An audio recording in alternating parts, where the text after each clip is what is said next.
जमीन से करीब 100 फीट ऊपर एक पुराने और घने पेड़ की ऊंची डाल पर एक आदमी बैठा है। नीचे अमेज़न के जंगल में जंगली जानवर घूम रहे हैं। उनकी आवाजें रात भर सुनाई देती हैं, लेकिन वह आदमी पिछले 6 सालों से उसी पेड़ पर रह रहा है। उसने 6 सालों से जमीन को छुआ तक नहीं, न घर, न बिस्तर, न किसी इंसान से बात। सवाल यह है कि अमेज़न जैसे खतरनाक जंगल के बीच एक इंसान इतने साल सिर्फ एक पेड़ पर जिंदा कैसे रहा, और ये यहाँ आया ही क्यों था, जानेंगे आज की इस वीडियो में। तो इस वीडियो को अंत तक जरूर देखना।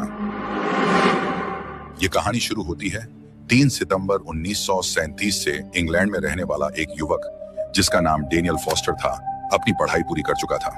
उसके मन में कई सालों से एक ही इच्छा थी, अमेज़न जंगल को देखना। ये बस एक साधारण सा सपना था जिसे वह 4 दिनों में पूरा करना चाहता था। डेनियल को जंगलों के बारे में पढ़ना पसंद था, खासकर ऐसे इलाके जहां इंसान कम और प्रकृति ज्यादा होती है। उसी दौरान अमेज़न का नाम उसके दिमाग में बैठ गया। वह अक्सर दोस्तों से कहता था कि वह वहां जाएगा, कुछ दिन रहेगा और वापस आ जाएगा। उसके लिए यह एक छोटा सा सफर था। ग्रेजुएशन के बाद उसके पास समय था। उसने सोचा कि अगर अभी नहीं गया तो शायद फिर कभी नहीं जा पाएगा। उसने इस बारे में अपने 2 दोस्तों से बात की, मार्क और ईथन। तीनों एक दूसरे पर भरोसा करते थे। उन्होंने तय किया कि वे अकेले नहीं जाएंगे और ज्यादा अंदर भी नहीं जाएंगे। बस 4 दिन, सीमित सामान और बिना किसी जोखिम के। उनकी योजना बहुत साधारण थी। किसी ने यह नहीं सोचा था कि यह सफर तय समय से ज्यादा लंबा हो सकता है। डैनियल ने अपने परिवार को बस इतना बताया कि वह दोस्तों के साथ एक छोटा ट्रिप करने जा रहा है। उसने खुद भी यही मान लिया था कि यह एक सामान्य यात्रा है। उसे यह अंदाजा नहीं था कि यही फैसला उसकी जिंदगी को उस दिशा में ले जाने वाला है जहां वापसी का रास्ता साफ नहीं होता। डेनियल को अमेज़न जाने का फैसला आसान लग रहा था, लेकिन असल में यह सफर बहुत लंबा था। इंग्लैंड से अमेज़न जंगल की दूरी लगभग 8000 किलोमीटर से ज्यादा है। जब डैनियल ने पहली बार मैप पर यह दूरी देखी तो उसे समझ आया कि वह अपने घर से जितना दूर जा रहा है उतना वह पहले कभी नहीं गया था। इंग्लैंड से निकलकर उसे पहले यूरोप छोड़ना था, फिर अटलांटिक ओशन पार करना था और उसके बाद साउथ अमेरिका के अंदर गहराई तक जाना था। योजना के मुताबिक वे इंग्लैंड से फ्लाइट लेकर पहले साउथ अमेरिका पहुंचना चाहते थे। वहां से शहर दर शहर बदलते हुए आखिर में उस जगह तक पहुंचना था जहां से जंगल शुरू होता है। मार्क को इस दूरी को लेकर सबसे ज्यादा चिंता थी।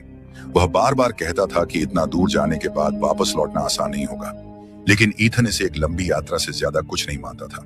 उसके लिए यह बस समय और पैसे का सवाल था। डैनियल दोनों की बातें सुनता था। 8000 किलोमीटर उसे कागज पर बड़ा लगता था, जिंदगी में नहीं। उसे लगता था कि जब दुनिया के इतने लोग वहां जा चुके हैं तो वह भी चला जाएगा।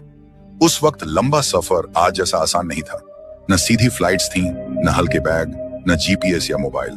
डैनियल, मार्क और ईथन को यह बात पता थी, इसलिए उन्होंने जाने से पहले कई हफ्ते सिर्फ तैयारी में लगाए। तीनों ने तय किया कि वे ज्यादा सामान नहीं ले जाएंगे।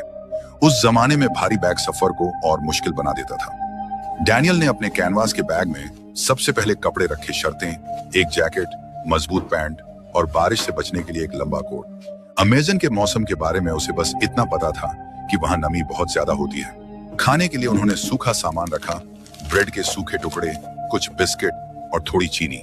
उस दौर में यह आम ट्रैवल फूड माना जाता था। पानी के लिए बोतलें थीं जिन्हें बार बार भरा जा सकता था। डैनियल ने अपने बैग में एक छोटी डायरी भी रखी थी। उसका इरादा था कि वह इस सफर के बारे में लिखेगा। इसके अलावा एक साधारण नक्शा, एक पॉकेट नाइफ, माचिस और एक छोटी टॉर्च जो बैटरी से नहीं बल्कि हाथ से चार्ज होती थी। उनके पास कोई सैटेलाइट फोन नहीं था, कोई इमरजेंसी बटन नहीं, सिर्फ वही चीजें थीं जो उस दौर के आम यात्रियों के पास होती थीं। सफर की शुरुआत इंग्लैंड से हुई। पहले उन्हें जहाज से अटलांटिक ओशन पार करना था। यह हिस्सा ही करीब 2 हफ्तों का था। साउथ अमेरिका पहुंचने के बाद सफर आसान नहीं हुआ। वहां से उन्हें ट्रेन, फिर बस और आखिर में छोटी नावों का सहारा लेना पड़ा। पूरे सफर में इंग्लैंड से उस आखिरी कस्बे तक पहुंचने में, जहां से आगे सिर्फ जंगल था, उन्हें लगभग 6 हफ्ते लग गए। अब उनके सामने कोई रास्ता नहीं था, कोई स्टेशन नहीं था, बस एक छोटा सा कस्बा, कुछ लकड़ी के घर, एक बाजार और नदी के किनारे बंधी हुई पुरानी नावें। यहाँ के लोग बाहर से आए लोगों को पहचान लेते थे। जब उन्होंने खाने और जरूरी सामान के बारे में पूछा तो एक बूढ़े आदमी ने, जो दुकान के बाहर बैठा था, उनसे बस इतना पूछा, कितने दिन के लिए जा रहे हो? डेनियल ने जवाब दिया, 4 दिन। उस आदमी ने कुछ नहीं कहा। मार्क ने उसी शाम एक स्थानीय नाविक से बात की। उसने साफ शब्दों में कहा कि जंगल के अंदर जाने से पहले उन्हें गाइड लेना चाहिए। उसने बताया कि यहाँ रास्ते बदलते रहते हैं, नदी हर मौसम में अलग बहती है ईथन को यह सब जरूरत से ज्यादा डराने वाली बातें लगी। उसने हंसते हुए कहा कि वे ज्यादा अंदर नहीं जाएंगे, बस किनारे किनारे चलेंगे, देखेंगे और लौट आएंगे। अगली सुबह सूरज निकलने से पहले उन्होंने अपना सामान समेटा और वे चारों उस नाव में बैठे। वो नाव उन्हें नदी के सहारे उस जगह तक ले जाने वाली थी जहां से आगे पैदल चलना था। जैसे ही नाव किनारे लगी, डेनियल ने पहली बार अमेजन को बहुत पास से देखा। पेड़ इतने घने थे कि उनके बीच की दूरी समझ में नहीं आ रही थी, फिर भी उस पर डर नहीं था, बस उत्सुकता थी। तीनों ने एक दूसरे को देखा और बिना कुछ कहे आगे बढ़ गए। उन्होंने तय किया कि वे नदी से ज्यादा दूर नहीं जाएंगे, हर कदम सोच समझ कर रखेंगे, दिन ढलते ही वापस मुड़ लेंगे। पेड़ों की वजह से सूरज साफ दिखाई नहीं देता और जमीन हर जगह एक सी लगती है। चलते चलते उन्होंने महसूस किया कि जंगल और घना हो गया है। रास्ता वैसा साफ नहीं रहा जैसा सुबह था। एक जगह जमीन इतनी गीली थी कि माँ का पैर फिसल गया। उसे चोट तो नहीं लगी, लेकिन वे रुक गए। उसी रुकने के दौरान उन्हें एहसास हुआ कि नदी की आवाज अब साफ सुनाई नहीं दे रही। उन्होंने सोचा कि शायद कुछ कदम पीछे जाकर दिशा ठीक कर लेंगे, लेकिन 10 मिनट पीछे चलने के बाद भी कुछ जाना पहचाना नहीं मिला। पेड़ वहीं थे, झाड़ियां वहीं थीं और हर दिशा एक सी लग रही थी। ईथन ने कहा कि वे शायद थोड़ा ज्यादा अंदर आ गए हैं, लेकिन अभी घबराने की जरूरत नहीं है। डैनियल भी यही मान रहा था। उसके दिमाग में अब भी 4 दिन का प्लान घूम रहा था। उसे लग रहा था कि यह बस एक छोटा सा कंफ्यूजन है। शाम होने लगी। जंगल के अंदर रोशनी तेजी से कम होती है। सूरज डूबने से पहले ही अंधेरा गहरा हो गया। उसी वक्त उन्हें पहली बार महसूस हुआ कि वे जिस रास्ते पर चल रहे हैं वह वापसी का रास्ता नहीं लग रहा। मार्क ने नक्शा निकाला, लेकिन वह सिर्फ कागज था। उसमें पेड़ों की ऊंचाई नहीं थी, जमीन की हालत नहीं थी और न ही उन छोटे छोटे मोड़ों का जिक्र था जो उन्हें यहां तक ले आए थे। तीनों ने वहीं रुकने का फैसला किया।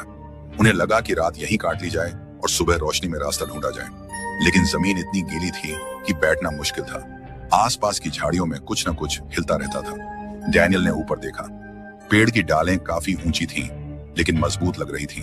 उस पल यह फैसला डर से नहीं, समझदारी से लिया गया। नीचे रुकना सुरक्षित नहीं लग रहा था। उन्होंने पहली बार पेड़ पर चढ़ने का फैसला किया, सिर्फ उस रात के लिए, सिर्फ सुरक्षित रहने के लिए। डेनियल सबसे पहले ऊपर चढ़ा, फिर मार्क और ईथन। ऊपर पहुंचकर उन्होंने राहत की सांस ली। अगली सुबह जंगल वैसा नहीं था जैसा वे उम्मीद कर रहे थे। जिस दिशा में उन्होंने रात से पहले कदम रखे थे, वही दिशा अब अजनबी लग रही थी। तीनों ने अलग अलग तरफ थोड़ा थोड़ा चलकर देखने का फैसला किया, इस सोच के साथ कि शायद किसी को नदी या खुली जगह दिख जाए। यही उनकी सबसे बड़ी गलती हुई। डैनियल कुछ ही मिनट आगे बढ़ा था कि पेड़ों के बीच से मार्क की आवाज सुनाई दी। आवाज साफ नहीं थी, बस इतना पता चल रहा था कि वह दूर जा रही है। डैनियल ने पलटकर आवाज की तरफ जाना चाहा, लेकिन जमीन गीली थी, झाड़ियां घनी थीं और दिशा का अंदाजा लगाना मुश्किल हो गया। कुछ ही देर में आवाजें बंद हो गईं। ईथन की कोई आवाज नहीं आई। डैनियल वहीं खड़ा रह गया। उसने जोर से दोनों के नाम पुकारे, लेकिन जंगल ने उसकी आवाज सुनाई नहीं दे रही थी। कुछ देर बाद उसे समझ आ गया कि अब वे तीनों एक दूसरे से अलग हो चुके हैं। न कोई रास्ता दिख रहा था, न कोई आवाज सुनाई दे रही थी। उसने चलने की कोशिश की, लेकिन हर कदम उसे और उलझा रहा था। डर अब साफ महसूस होने लगा था। डेनियल ने वही किया जो उस वक्त उसे सबसे सुरक्षित लगा। वह फिर से उसी पेड़ की तरफ लौटा जहां उन्होंने रात बिताई थी।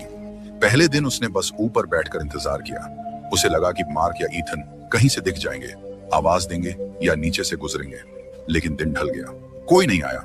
दूसरे दिन डेनियल ने समझ लिया कि यह इंतजार लंबा हो सकता है। उसने ऊपर बैठने की जगह को थोड़ा ठीक करना शुरू किया। कुछ सूखी डालियां इकट्ठी की, पत्तों को जमा किया ताकि बैठने की जगह मजबूत हो सके। यह कोई घर बनाने की कोशिश नहीं थी, बस खुद को टिकाए रखने की एक छोटी कोशिश थी। दिन बीतते गए। डेनियल अब ज्यादा नीचे नहीं उतरता था। नीचे जाने का मतलब था फिर से भटक जाना। ऊपर से वह चारों तरफ देख सकता था, नीचे से ऊपर उसे कोई नहीं देख सकता था। धीरे धीरे उसने उसी पेड़ को अपना ठिकाना बना लिया। एक डाल पर बैठने की जगह, दूसरी पर सामान टांगने की जगह, बारिश से बचने के लिए पत्तों की एक परत। उसने खुद से कहा कि यह बस कुछ दिनों की बात है। मार्क और ईथन उसे ढूंढते हुए आएंगे या कोई स्थानीय आदमी यहां से गुजरेगा। लेकिन दिन हफ्तों में बदल गए। डैनियल ने गिनती छोड़ दी। उसे तब तक यह एहसास नहीं हुआ था कि जो वह बना रहा है वह अस्थायी ठिकाना नहीं, धीरे धीरे उसका घर बनता जा रहा है। और यही वह पल था जब डैनियल की जिंदगी जमीन से ऊपर बन गई। उसके पास जो सूखा खाना था वह बहुत जल्दी खत्म हो गया। ब्रेड सख्त हो चुकी थी। पानी उसकी पहली बड़ी चिंता थी। शुरुआत में उसने बारिश का सहारा लिया। पेड़ की पत्तियों पर जमा पानी वह अपनी धातु की बोतल में इकट्ठा करता। कई बार वह बस पत्तियों से टपकता पानी सीधे मुंह से पी लेता। जब बारिश नहीं होती तब सुबह की ओस ही उसका सहारा बनती। पेड़ पर रहते हुए उसे यह भी समझ आ गया कि आवाज करना खतरे को बुलाने जैसा है। उसने चिल्लाना बंद कर दिया। पहले पहले वह लोगों की उम्मीद में आवाज देता था, लेकिन जब हफ्तों तक कोई जवाब नहीं आया तो उसने मान लिया कि यहां से कोई नहीं गुजरता। कई महीने बीत चुके थे, लेकिन कोई उसे ढूंढने नहीं आया। इसकी वजह भी उसे धीरे धीरे समझ आने लगी। मार्क और ईथन के साथ वह जिस जगह पहुंचा था वह कोई तय रास्ता नहीं था। कोई गांव नहीं, कोई ट्रेल नहीं। वह इलाका न तो नक्शों में साफ था, वह जगह ऐसी थी जहां लोग अक्सर आते जाते नहीं थे। अगर कोई लापता भी होता तो खोज उसी जगह तक होती जहां लोग जाते हैं। यहां तक कोई आता ही नहीं था। ऊपर से डैनियल खुद भी नीचे दिखाई नहीं देता था। पेड़ की ऊंचाई और घनापन उसे छुपा लेता था। नीचे से देखने पर वह पेड़ का हिस्सा ही लगता था। दिन महीने बनते गए, महीने सालों में बदलने लगे। उसे याद भी नहीं था कि आखिरी बार उसने खुद को जमीन पर खड़े होकर कब देखा था। उसके बाल अब कंधों से नीचे तक आ चुके थे। दाढ़ी इतनी बढ़ गई थी कि चेहरा ढक सा गया था। उसका शरीर पहले जैसा नहीं रहा। वजन बहुत कम हो चुका था। हाथ पैर पतले पड़ गए थे और हर हरकत में थकान साफ महसूस होती थी। डैनियल अब भागने या बचने की नहीं सोचता था। उसने उसी पेड़ को अपनी दुनिया मान लिया था। उसके लिए ऊपर की डाल ही जमीन थी और नीचे की दुनिया अब बस याद बन चुकी थी। उसने अपने मन को यही समझा लिया था कि अगर उसका अंत यही होना है तो यही उसकी जगह है। इंग्लैंड में उसके परिवार को कई महीनों से कोई खबर नहीं मिली थी। पहले उन्होंने सोचा कि शायद वह सफर में होगा, फिर लगा कि देर हो गई है। लेकिन जैसे जैसे समय बीतता गया, चिंता डर में बदलने लगी। किसी को यह नहीं पता था कि डैनियल कहाँ है। न कोई चिट्ठी, न कोई संदेश। परिवार ने पहले दोस्तों से पूछा, मार्क और ईथन के घर वालों से भी बात हुई। सबको यही लगा कि तीनों किसी लंबी यात्रा पर होंगे। किसी के दिमाग में यह ख्याल तक नहीं आया कि डैनियल अमेज़न जंगल में फंस चुका है। आखिरकार परिवार ने उसकी तलाश शुरू करने का फैसला किया, लेकिन सबसे बड़ी परेशानी यह थी कि किसी को यह नहीं पता था कि खोज शुरू कहां से की जाए। डैनियल ने जाते समय यह नहीं बताया था कि वह किस रास्ते से जाएगा। उसने बस इतना कहा था कि वह दोस्तों के साथ घूमने जा रहा है। किसी को यह अंदाजा नहीं था कि वह दुनिया के सबसे घने जंगल के बीच कहीं अटका हुआ है। खोज चलती रही, लेकिन दिशा के बिना। और डैनियल, वह ऊपर पेड़ पर बैठा अपनी उसी छोटी सी दुनिया में यह मान चुका था कि शायद अब उसे ढूंढने कोई नहीं आएगा। उसने सूखी टहनियां इकट्ठा करनी शुरू की, पतली लकड़ियां और बड़े पत्ते। उसने सब कुछ धीरे धीरे एक जगह जमा किया। पहले बस छाया बनाने के लिए, फिर हवा रोकने के लिए, और बाद में उसी से उसने पेड़ की 2 मजबूत डालों के बीच एक हल्की सी झोपड़ी बना ली। यह कोई पक्का घर नहीं था, बस इतनी जगह थी कि वह बैठ सके, लेट सके और बारिश से थोड़ा बच सके। डैनियल अब ज्यादातर समय उसी झोपड़ी में रहता था। बाहर सिर्फ तब निकलता जब पानी इकट्ठा करना होता या थोड़ा बहुत खाना ढूंढना होता। झोपड़ी उसके लिए सिर्फ रहने की जगह नहीं थी, वह उसकी आदत बन चुकी थी। वहीं वह सोता था, वहीं दिन काटता था। उसे अब अंदाजा भी नहीं रहता था कि कौन सा साल चल रहा है, लेकिन उसे वहां रहते हुए 5 साल बीत चुके हैं। 5 साल बिना जमीन पर उतरे, बिना किसी इंसान से मिले। उस वक्त तक डैनियल के परिवार ने भी बहुत कुछ सह लिया था। इंग्लैंड में उसकी तलाश शुरू हुई थी, लेकिन धीरे धीरे सब शांत हो गया। कोई ठोस जानकारी नहीं मिली, कोई सुराग नहीं मिला। समय बीतता गया, उम्मीदें कमजोर होती गईं। आखिरकार उन्होंने यह मान लिया कि डैनियल अब इस दुनिया में नहीं रहा। घर में उसकी चीजें वैसे ही रखी रहीं, लेकिन बातों में उसका जिक्र कम होने लगा। त्योहार आए, साल बदले, लेकिन डैनियल वापस नहीं आया। उसके नाम की फाइलें बंद कर दी गईं, खोज रुक गई, और उसी समय दुनिया की नजरों से दूर एक पेड़ पर बनी छोटी सी झोपड़ी में डैनियल अब भी जिंदा था। जब डैनियल को उस पेड़ पर रहते हुए 6 साल पूरे हो चुके थे, तब वह लगभग हर उम्मीद छोड़ चुका था। उसकी दुनिया अब बस वही झोपड़ी थी, वही डालें, वही आसमान। उसे अब फर्क नहीं पड़ता था कि नीचे क्या है। जमीन उसके लिए बीते हुए जीवन जैसी हो चुकी थी। एक दिन दोपहर के समय उसने ऊपर से एक अजीब सी आवाज सुनी। यह हवा की आवाज नहीं थी, यह आवाज अलग थी। डैनियल ने सिर उठाकर देखा। पेड़ों के ऊपर आसमान में एक हेलीकॉप्टर जंगल के ऊपर से उड़ रहा था।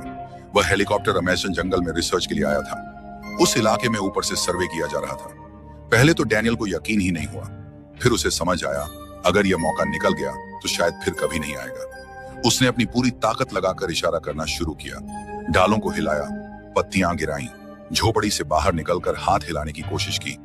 उसका शरीर कमजोर था, लेकिन इरादा साफ था। हेलीकॉप्टर आगे बढ़ चुका था, लेकिन तभी पायलट की नजर पेड़ों के बीच एक अजीब सी बनावट पर पड़ी। वहां कुछ ऐसा था जो जंगल का हिस्सा नहीं लग रहा था। हेलीकॉप्टर ने चक्कर लगाया, पास आया और तभी पायलट ने उसे देख लिया। एक इंसान पेड़ के ऊपर एक झोपड़ी में। हेलीकॉप्टर नीचे उतारा गया। लोगों ने डेनियल को देखा लेकिन पहचान नहीं पाए कि वह किस हाल में है।